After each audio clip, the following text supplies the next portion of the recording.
Absolutely.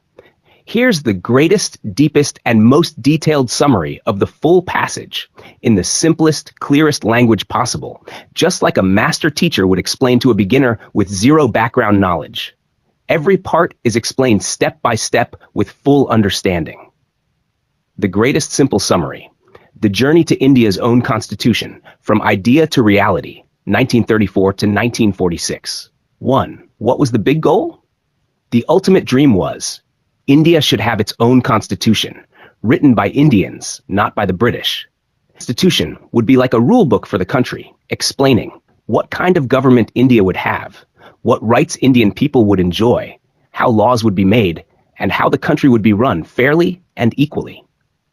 But before this could happen, India had to become free from British rule, and someone had to first suggest the idea, plan it, and convince the British to allow it. 2. The first idea, 34, M.N. Roy's vision. In 1934, a brilliant thinker named M.N. Roy, who was a pioneer of the communist movement in India, made a bold suggestion. He said, India needs a constituent assembly, a group of chosen people who will write our future constitution. This was a revolutionary idea because, till then, all laws in India were made by the British Parliament. Indians had no say in their own laws. Roy believed only Indians should decide how India will be governed. This was the first time anyone had said such a thing publicly. 3. Official demand by Congress, 1935. In 1935, the Indian National Congress, INC, the biggest political party fighting for freedom, officially demanded a constituent assembly. They said, we want a body of Indians to write the Constitution for India. Why was this important? This wasn't just an idea now. It became a clear political demand. It meant Indians no longer wanted to be ruled by foreign laws. 4. Jawaharlal Nehru's Declaration, 1938. In 1938, Jawaharlal Nehru, speaking for the Congress, went a step further. He said, the Constitution must be made by Indians only. It must be done without interference from the British or anyone else.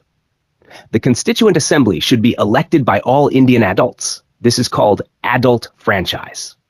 This was powerful because it called for true democracy, where every adult Indian could vote, rich or poor, man or woman. It showed the world that India was ready to govern itself. 5. The British respond, 1940 August offer. In 1940, the British were fighting World War II and needed Indian support, so they made a statement called the August offer. They said, we agree, in principle, that Indians can write their own constitution after the war is over. What does in principle mean? It means we agree to the idea, but no action yet. It was a small promise, not a clear plan. Still, it showed that the British were starting to accept Indian demands. 6. 1942. A British proposal. In 1942, the British sent a minister named Sir Stafford Cripps to India. He brought a draft plan from the British government. It said, after World War II, India would become free. Indians could form a constituent assembly. That assembly would write India's constitution. But there was a big problem. The Muslim League, another major political party, rejected this plan. Why? They wanted India to be divided into two separate countries, one for Hindus, India, one for Muslims, Pakistan. They also wanted two separate constituent assemblies, one for each country. So, the Cripps plan failed. 7. Cabinet Mission, 1946, a final attempt. In 1946, the British made one more big effort to solve the problem. They sent a group of top British leaders to India. This was called the Cabinet Mission. What did they do? They rejected the idea of two constituent assemblies. They said there will be only one united constituent assembly for the whole of India. But they gave a special plan that gave some rights to provinces, like states, helped Muslim-majority areas feel they would have some control, tried to make both Congress and Muslim League happy. This plan was not perfect, but it was the first major step to actually create the Constituent Assembly. Final thoughts. Why is this important? Between 1934 and 1946, India moved from just dreaming about freedom to demanding the right to write its own constitution, to finally getting a plan in place to make that happen. It was a journey filled with courageous ideas like adult franchise, political fights between Congress and Muslim League, and slow acceptance by the British rulers. This entire period was like a seed being planted, and in 1946, that seed finally started to grow into the real Constituent Assembly that would soon write the Constitution of India. In just one line, from M.N. Roy's idea in 1934 to the Cabinet Missions Plan in 1946, India fought for, and finally got, the right to write its own destiny. Would you like the next part? I can now explain in the same simple and deep style how the Constituent Assembly was formed in 1946 and how it worked day by day until the Constitution was ready in 1950. Sure. Here's a great, deep, detailed, and beginner-friendly summary of the composition of the Constituent Assembly, explained in the simplest, clearest language possible, with all important points included and extra context where helpful. Deep, detailed summary. Composition of the Constituent Assembly, 1946. What was the Constituent Assembly? The Constituent Assembly was a special body or team of people created in 1946 to write the Constitution of India, the most important law book of the country that would define how India would be governed after freedom from British rule. It was like a big national classroom, where members from across India gathered to discuss and decide what kind of country India should become. When was it formed? The Assembly was formed in November 1946. It was formed based on a plan prepared by the British government known as the Cabinet Mission Plan. This was before independence, but it was meant to prepare India to govern itself. How many total members were there? The total number of members was set at 389. Where did these 389 members come from? They came from two types of regions. 1. British India, 296 members. These were areas directly ruled by the British, like Madras, Bombay, Punjab, Bengal, etc. Out of these 296, 292 members came from 11 big provinces ruled by British governors. 4 members came from 4 small provinces ruled by chief commissioners, one from each. Hack 2. Princely states, 93 members. These were Indian kingdoms ruled by Indian kings or princes like Hyderabad, Kashmir, Mysore, Jaipur, etc. Though they had their own rulers, they were under British control in foreign matters. These princely states were invited to join and allowed to send 93 members. So the split was region type, seats. British India, 296 princely states, 93, total 389. How were the seats distributed among different areas? Seats were not given equally to all provinces or states. Instead, they were given based on population. What does that mean? If a province had more people, it got more seats. If a state had fewer people, it got fewer seats. Very small princely states were grouped together to share seats. The rule used 1 seat for every 1 million, 10 lakh people. Example, a province with 20 million people got 20 seats. A group of small states with a combined 1 million people got 1 seat. This method made sure that representation was fair. Big populations had a bigger voice, and small areas still got some voice. Extra key facts for more context. The members from British India were elected by the existing provincial legislative assemblies.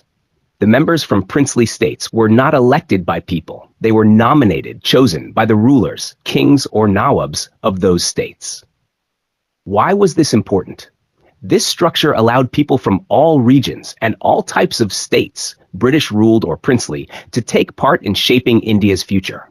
By using population-based seat sharing, it made the process democratic and fair, giving voice to both large and small regions. In one look, summary table. Feature, details, entity. When formed, November 1946, total members 389. From British India, 296, 292 from governor provinces, plus 4 from commissioner provinces. From princely states 93, nominated by kings. Seat basis, based on population, 1 seat for every 1 million people. Small princely states grouped together to share seats. Election of British India reps. elected by members of provincial assemblies. Princely states members, nominated by rulers, not elected by people. Aim of the assembly, to write the constitution for free, independent India. Simple final thought. The Constituent Assembly was the first step in building a free and democratic India. It brought together people from all over the country, ruled by British or Indian kings, to sit together and decide how India would run itself after independence. It was a massive national effort to write the world's longest and most detailed constitution, which still governs India today. Would you like this turned into a comic strip, a story format, a flowchart or diagram, or should we move on to the working and functioning of the assembly? Let me know how you'd like to learn next. Here is a great, deep, and very detailed summary of the final parts of the composition of the Constituent Assembly, explained in the simplest way possible, like a world-class teacher teaching a total beginner. Final part, composition of the Constituent Assembly, how seats were shared among communities, how elections were held, and how princely states chose their members. Background. By 1946, India was preparing to create its own constitution, and a special body called the Constituent Assembly was formed. This assembly had members from British India, directly ruled by the British, and members from princely states, ruled by Indian kings but under British control. But there was a big question. How should these seats be divided fairly among all communities and regions? 1. Division of seats among communities in British provinces. What happened? In British India, the total number of seats given to each province, like Punjab, Bombay, Bihar, etc., was shared among 3 main religious groups based on how many people from each group lived in that province. These 3 main groups were 1. Muslims, 2. Sikhs, 3. General, which included Hindus, Christians, Parsis, Jains, Buddhists, etc. The more people a group had in the population, the more seats they got. Example. Let's say Punjab had 20 seats. If its population was 50% Muslim, 10 seats, 10% Sikh, 2 seats, 40% General, Hindus, others, 8 seats. So, the seats were divided in proportion to population size. This made the system fair and balanced, especially in a country like India with many communities. 2. How these members were elected in British provinces. Key rule. Each community elected only its own members.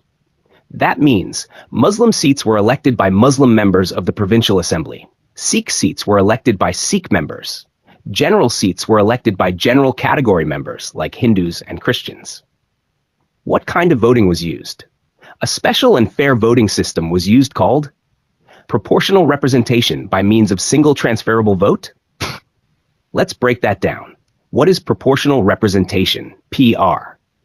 This means seats are given in the same ratio as the number of votes. So, no community or group is left out, even if they are smaller. It ensures fair and equal voice. What is single transferable vote? In this method, voters do not vote for just one person. They rank the candidates, first choice, second choice, third choice, and so on. Here's how it works. 1. If your first choice wins, great. 2. If not, your vote moves to your second choice. 3. This continues until all seats are filled. Why this system? It reduces waste of votes. It helps choose multiple representatives fairly. Everyone's vote matters more. Example. Let's say 5 candidates are running for 3 seats. You rank them. First, candidate B. Second, candidate D. Third, candidate A. If B wins, your vote helped. If B loses, your vote moves to D. If D loses, your vote moves again to A. This system gave a better chance to smaller communities to get seats. 3. How members were chosen in princely states. In princely states, like Hyderabad, Mysore, Jaipur, Baroda, there were no elections. The ruler of the state, King, Maharaja, Nawab, simply nominated someone. Nominated, chosen directly by the ruler. No public vote. That person would go to the Constituent Assembly as that state's representative. Why was this allowed? Because princely states were not fully democratic yet. They were still ruled by royal families, and the British allowed kings to choose. Simple final summary. All key points in one glance. Key feature, what happened? Communities. Seats in each British province were divided among Muslims, Sikhs, and general all others based on population. Elections.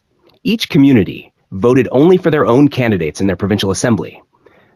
Voting method. A fair system called proportional representation with single transferable vote was used to ensure fair results.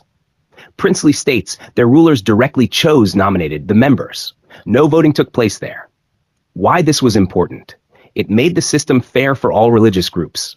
It protected minorities from being left out. It helped India write its constitution peacefully, giving voice to everyone, not just the majority. It mixed democracy and tradition, elections in British India, and nomination in princely states. Would you like a comic strip, a flowchart, or a story-style explanation of this part? I can make it visual, fun, and even easier to remember. Here is a great, deep, and very detailed summary of everything you just read, explained in the most beginner-friendly, simple way, like you're learning this for the very first time, with zero confusion. #CAT deep, detailed summary of the composition of the Constituent Assembly, India. What was the Constituent Assembly? The Constituent Assembly was a special body or group formed in 1946. Its main job was to write the Constitution of India, the most important law book of the country. This assembly worked from 1946 to 1950 and gave India a new foundation after British rule. How was this assembly formed? The Constituent Assembly was partly elected. Some members were chosen through elections. Partly nominated. Some members were directly chosen, not elected, by rulers or authorities. So it was not fully democratic, but a mixed method. What kind of elections were used? The elections were indirect. This means that the people of India didn't vote directly for the Constituent Assembly members. Instead, the provincial assemblies, like today's state governments, elected them. In simple words, people voted for MLAs, those MLAs voted for the Constituent Assembly members. What is limited franchise? Franchise means the right to vote. Limited franchise means that only a few people had the right to vote in those days. Only those who owned land, paid taxes, or were educated could vote. Most common people, like poor farmers, women, or tribal people, could not vote in 1946. So the whole election process was not truly equal or fair like it is today. How many seats were in the assembly? Total seats equals 389. 296 seats were for British Indian provinces, areas ruled by the British. 93 seats were for the princely states, Indian kingdoms ruled by kings under British supervision. But only 296 seats were filled at first. The 93 seats for princely states remained empty because those states refused to join at the beginning.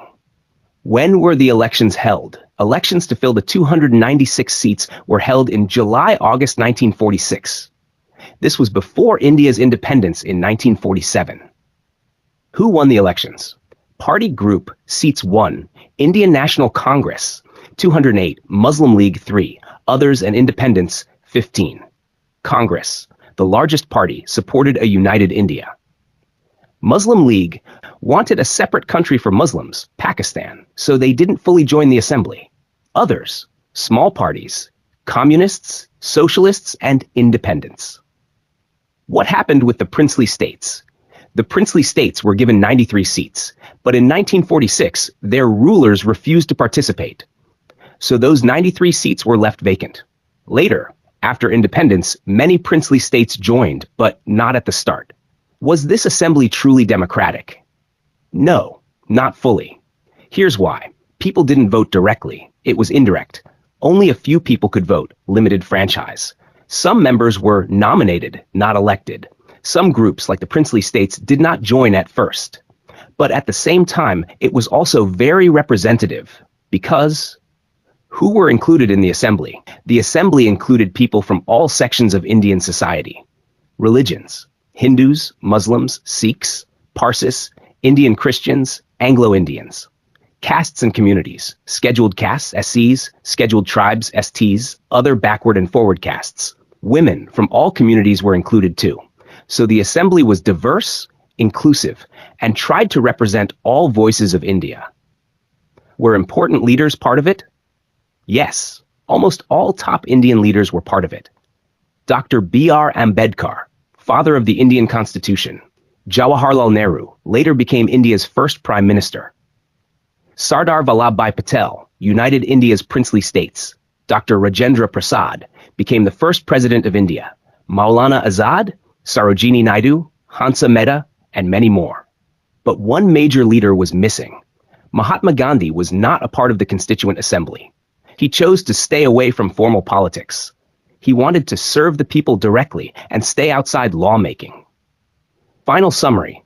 In one glance, feature, details. Name, Constituent Assembly of India, formed in November 1946. Total seats, 389. Seats filled in 1946, 296 from British India. Princely state seats, 93, remained empty at first. Election type, indirect voting right. Limited franchise, major parties, Congress, 208 seats, Muslim League, 73, others, 15. Included groups Hindus, Muslims, Sikhs, SC/STs, Parsis, Christians, women. Top leaders present: Nehru, Patel, Ambedkar, Azad, Rajendra Prasad, etc. Gandhi's role, not a member, stayed out by choice. This was a huge and historic step toward India becoming a free democratic republic. Would you like this summary turned into a comic strip, visual chart, or flashcards? I can create that for easy memory. Absolutely. Here's a great, deep, and detailed summary of the working of the Constituent Assembly, written in the simplest language, but with rich detail and context, so that even someone with no background can fully understand everything. Simple summary. Working of the Constituent Assembly. What was the Constituent Assembly? The Constituent Assembly was a group of people chosen to write the Constitution of India, the most important book of rules that would decide how India should be governed after becoming free from British rule. Think of it like this. If a new school is opening and there's no rule book, the school forms a team of teachers and students to create all the rules. That's what this assembly was for India. When did the assembly start? The first meeting of the Constituent Assembly took place on December 9th, 1946, about 8 months before India became independent, which happened on August 15, 1947.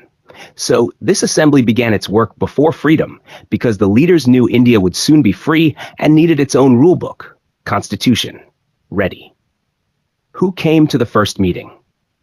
A total of 211 members came to the first meeting. But there was a problem. The Muslim League, a major political group at the time, refused to join the meeting. They wanted a separate country for Muslims, Pakistan, so they boycotted, did not attend the meeting. This meant that many seats were empty, and the assembly was mainly made up of members from the Indian National Congress and a few others. What happened in the first meeting? In the first meeting, the assembly followed a French custom. In France, the oldest member of such an assembly leads the first session. So, Dr. Satchidananda Sinha, who was the oldest member present, was made the temporary short-term president just for the first session. He was respected and wise, and his role was to guide the opening of the assembly. Who became the permanent leaders? After the first session, Dr. Rajendra Prasad was elected as the full-time president of the assembly. He would lead the assembly through all its meetings and decisions. He was calm, experienced, and respected by all. Later, he became India's first president after independence. 2 other members were made vice presidents, assistant leaders. H.C. Mukherjee, V.T. Machari. They helped Dr. Prasad run the assembly smoothly and took over when he was not present. Why is this important? This was the beginning of a very big task, writing the Constitution. It shows how serious and respectful the process was. Even before independence, leaders were preparing to run a free, democratic India. The way leaders were chosen, through election, not force, showed India's commitment to democracy from the very beginning. Key takeaways in very short points. Point. Explanation. Start date. 9th of December 1946. Muslim League did not attend, wanted Pakistan. Oldest member, Dr. Satchidananda, was temporary president. Permanent president, Dr. Rajendra Prasad, was elected as the main leader. Vice Presidents H.C. Mukherjee and V.T. Krishnamachari. Importance, beginning of constitution making for free India. Final thought, like a story ending, the Constituent Assembly started with a quiet, respectful first meeting. Though not everyone came, like the Muslim League, the people who were there began the huge and historic task of shaping India's future. They started with good traditions, like letting the oldest member lead, chose wise and respected leaders, and created a team that would later build the Constitution of India, a book of rules that still guides the country today. Would you like me to now explain what the Assembly did next, like how they debated, formed committees, and finally wrote the Constitution? Or turn this into a comic or timeline? Absolutely. Here's a great, deep, and detailed summary of the first 3 points of the Objectives Resolution, moved by Jawaharlal Nehru on December 13, 1946, written in the simplest language with full meaning, context, and clarity. This will help you truly understand and remember it, even if you're a total beginner. Objectives Resolution 1946. Deep, simple, and detailed summary of points 1 to 3. Point 1. What kind of country India will be? Original. This Constituent Assembly declares its firm and solemn resolve to proclaim India as an independent sovereign republic and to draw up for her future governance a constitution. Deep and simple summary. This point clearly states the purpose of the Constituent Assembly. It is making a promise to the people of India. 1. The Assembly will make India independent, free from British rule, sovereign, fully in control of itself. No outside power, like Britain or any king, will rule over India. Republic, India will be ruled by elected leaders, not kings or queens. 2. The Assembly promises to write a constitution, a rule book, that will guide how India will be governed, protect the rights of its people, explain the powers of leaders and the duties of citizens. Example, think of a new school starting.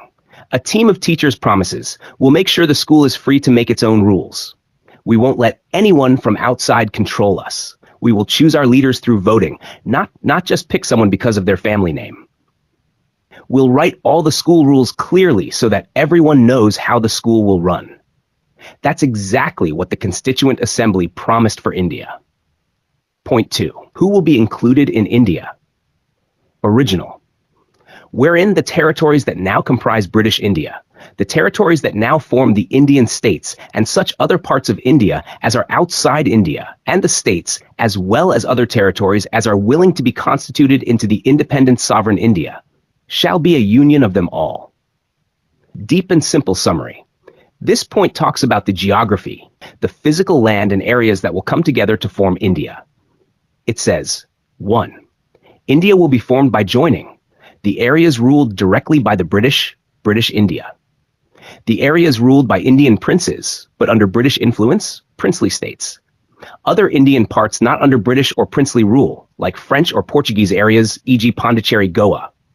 Any other territories that want to join independent India. 2. All these areas will join together to form one big country, a union. Example. Imagine you are forming a school with some classrooms managed by the principal, British India, some rooms handled by class monitors, princely states, other students who are from different branches or clubs, French, Portuguese areas, and students who ask to join later, willing territories. You say, let's all come together and form one united school. That's exactly what this point says. Point 3. How India's internal structure will work. Original. Wherein the said territories shall possess and retain the status of autonomous units together with residuary powers and exercise all powers and functions of government and administration, save and except such powers and functions as are vested in or assigned to the Union. Deep and simple summary. This point explains how power will be shared between the states, like Tamil Nadu, Maharashtra, etc., and the Union, central government. It says, 1. Each state or region, like a princely state or part of British India, will become an autonomous unit. That means each region will have the power to run its own government, handle local problems, make regional laws, etc. 2. These units will also have residuary powers. These are powers not clearly mentioned in the Constitution. If something is not assigned to the Union, it will go to the states. 3. But some important powers will be kept by the Union government only, such as defense, army, navy, foreign affairs, relations with other countries, currency, and communication. 4. Also, if a power naturally belongs to the Union, even if not written directly, it will still go to the Union. Example: imagine your school has different classrooms, states. Each classroom can decorate its room, pick its class monitor, set its own reading schedule. But things like school uniforms, school buses, exams for the whole school are decided only by the main school office, Union government. That's exactly how India would be structured: division of powers between the Union and the states. Why these 3 points are so important. Theme, what it means, India's identity, a free, self-ruled republic country, not controlled by kings or outsiders. Unity and diversity, all kinds of regions, British or princely, will come together to form one India. Federal structure, states will have local powers, but the Union will have national powers, a balanced system. Final thought. The first 3 points of the Objectives Resolution set the foundation of what modern India would look like: a free, united, democratic country. A union of states, each with rights and powers. A system where power is shared wisely between the center and the regions. These points later became the soul of the Indian Constitution. Would you like the next points, 4 to 8, of the Objectives Resolution explained in the same way, or a comic strip or diagram for this summary? Deepest, detailed summary of the Objectives Resolution, points 4-8. Between December 13, 1946, when Nehru spoke, and January 22, 1947, when it was adopted, the Constituent Assembly agreed on 8 key ideas. Points 4-8 build on the first 3 and together form the soul of India's constitution. Here's a deep, detailed, but very simple summary. 4. Power comes from the people. All power and authority are derived from the people. What it says: every law, every government office, every court, all of it exists because the people allow it. It matters. No king, no foreign ruler, no hidden power decides for India. The real boss is the people of India.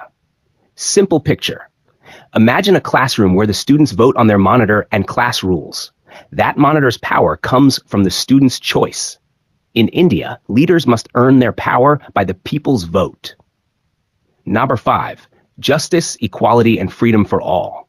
Guaranteed justice, social, economic, political, equality, freedom of thought, expression, belief, faith, worship, vocation, association, and action. Justice, social justice. No one will be shamed or hurt because of their caste, religion, or background. Economic justice. Everyone gets a fair chance to earn a living, rich or poor. Political justice. Every adult can vote, run for office, and speak up. Equality. Status. All people are held in the same regard, no higher or lower person. Opportunity. Everyone has the same shot at schools, jobs, and exams. Before the law. Courts treat a rickshaw puller exactly like a judge. Freedom. You can think what you want. You can speak or write your ideas. You can choose your religion or none at all, and work as you like. You can pick your work, vocation, and join any group, association. You can act, so long as you obey the law and keep public decency. Why it matters. These rights protect every person, from the poorest to the richest. They ensure India is a fair, open, and vibrant place to live. 6. Special protection for the vulnerable. Adequate safeguards for minorities, backward and tribal areas, and depressed and other backward classes. Who needs help? Minorities. Small religious or language groups, for example, Christians, Parsis, Tamil speakers in a Hindi area. Backward and tribal areas, remote or poor regions where infrastructure and education are scarce. Depressed and backward classes, social groups long held down by unfair customs, for example, scheduled castes and OBCs. What will happen? The Constitution promises extra support, like reserved seats in schools or jobs, special development funds, and legal protection. Why it matters. True equality sometimes means giving a helping hand to those who started from behind, so everyone moves forward together. 7. Unity and sovereignty over land, sea, and air. Integrity of the territory, sovereign rights on land, sea, and air, according to justice and the law of civilized nations. Integrity. India's borders must stay whole and intact. No part can break away.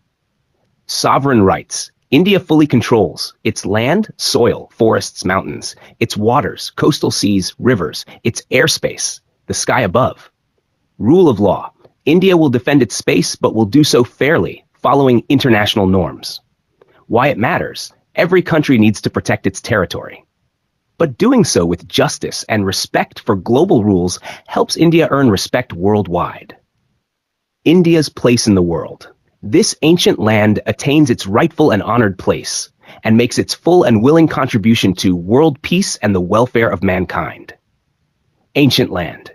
India has one of the world's oldest cultures and histories. Rightful and honored place.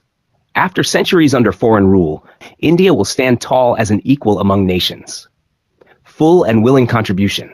India will not be passive. It will actively work for global peace, help poorer countries, share wisdom, and support world welfare. Why it matters.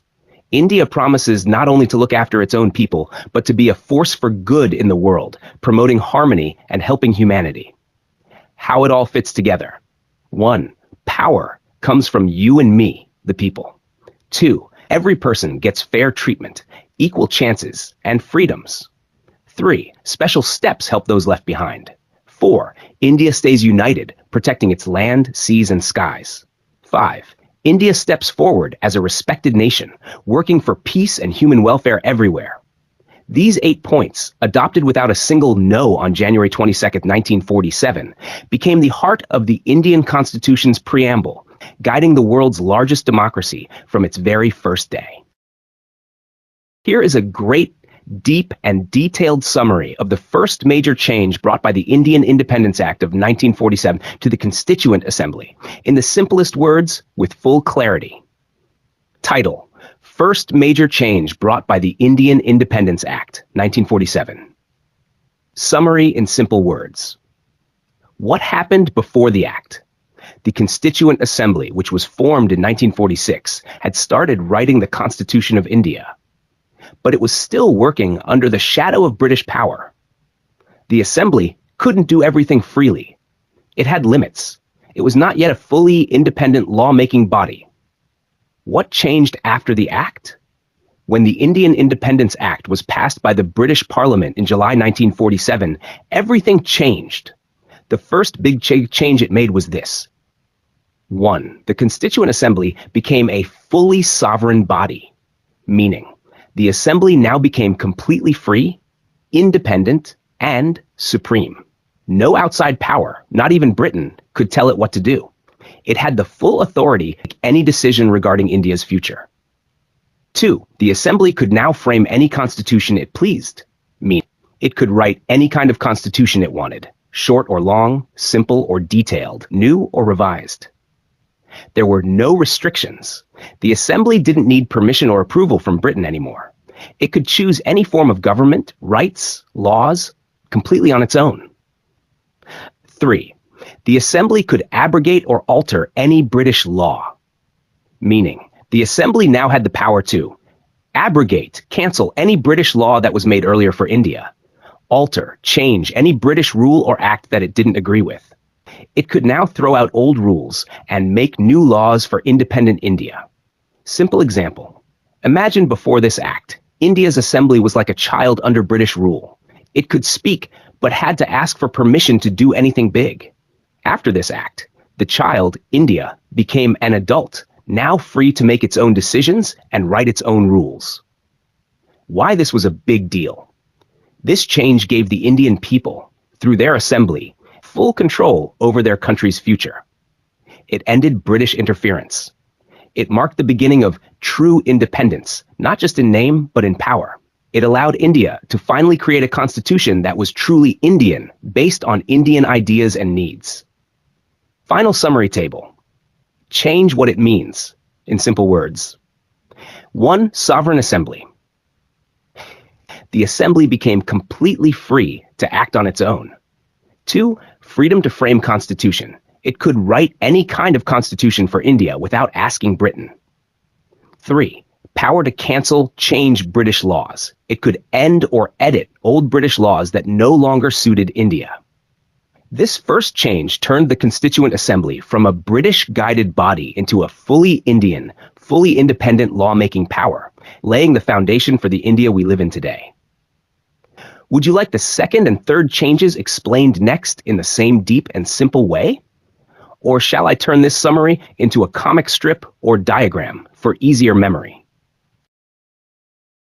Here is a great, deep, and detailed summary of the second major change made by the Indian Independence Act of 1947 to the Constituent Assembly, explained in the simplest and clearest possible way, just like a perfect teacher would do.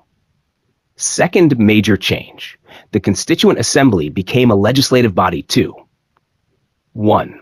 What was the change? The Indian Independence Act of 1947 gave the Constituent Assembly a second important role. In addition to writing the Constitution, it was also allowed to make ordinary laws for governing free India. So now the Assembly had two separate responsibilities. 2. What were these two functions?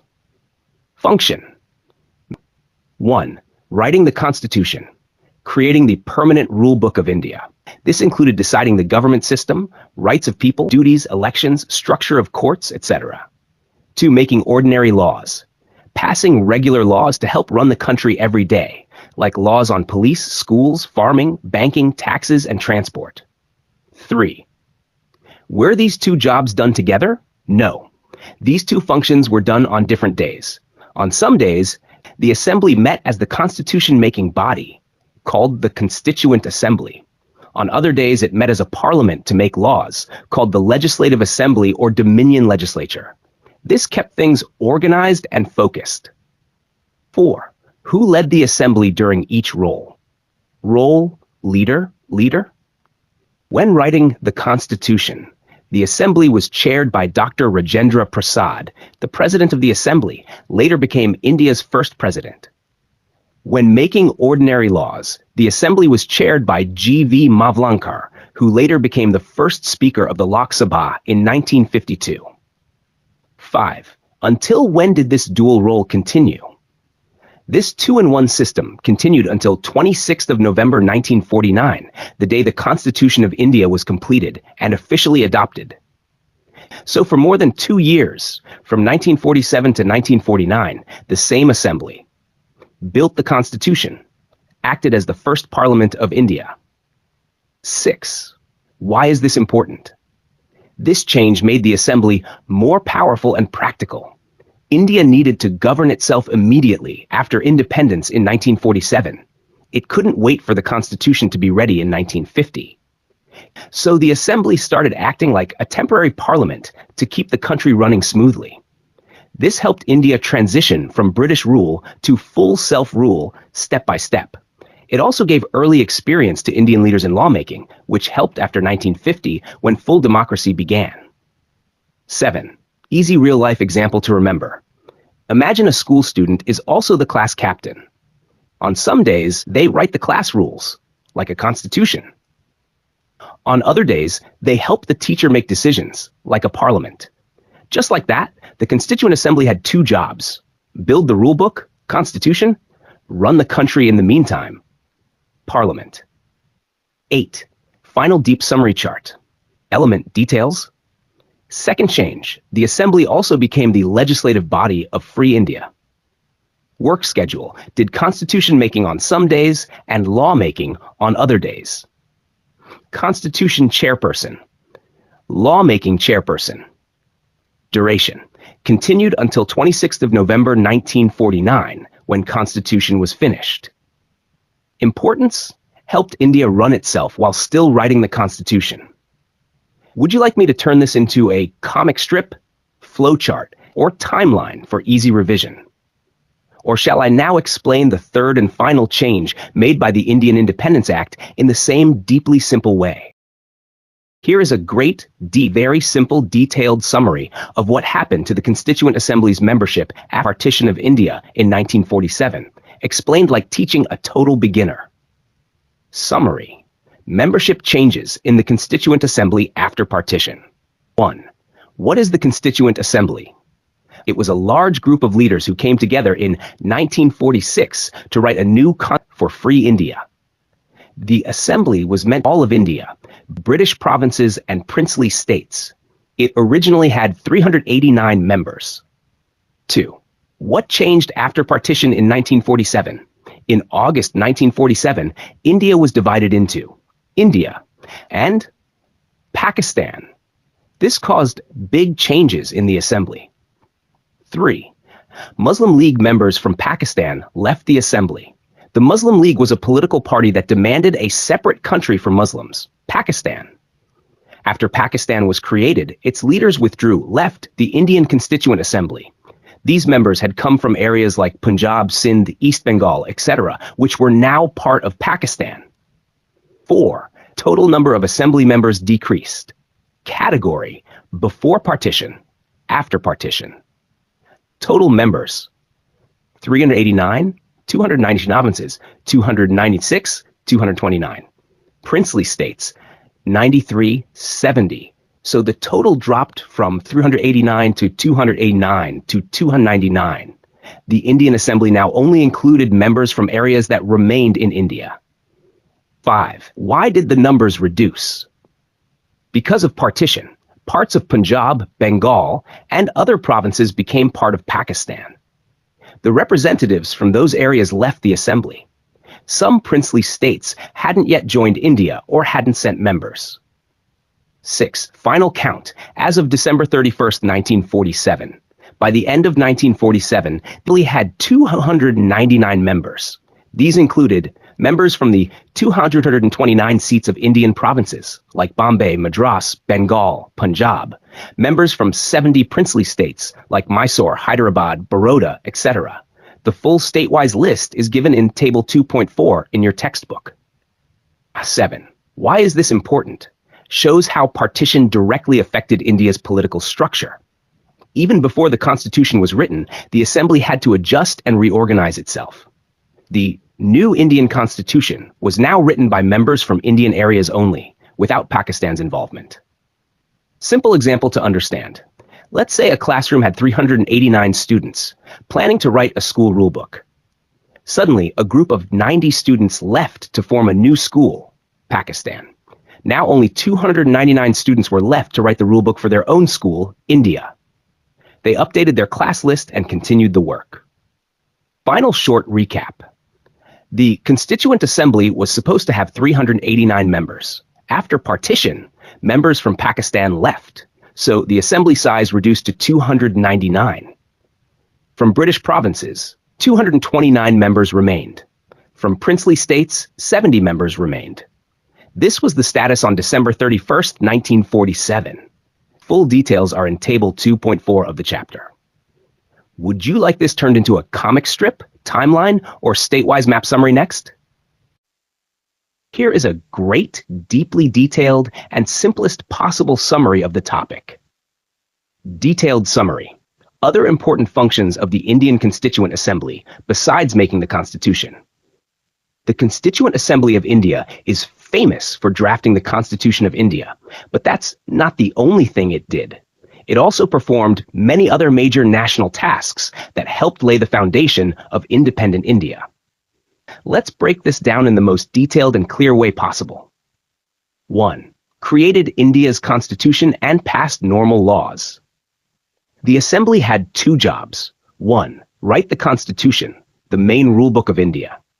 2. Pass ordinary laws, like Parliament does today. These two functions were done on different days. When it met to write the Constitution, it was headed by Dr. Rajendra Prasad. When it met to pass laws, it was headed by G.V. Mavlankar. This continued till November 26, 1949, when the Constitution was finished. 2. Adopted important national symbols. The Assembly chose and adopted symbols that became part of India's identity. A. National flag. Date adopted, July 22, 1947. The tricolor flag, saffron, white, green with the Ashoka chakra, was chosen as India's national flag. B. Date adopted, January 24, 1950. The song Jana Gana Mana, written by Rabindranath Tagore, was chosen as India's official national anthem.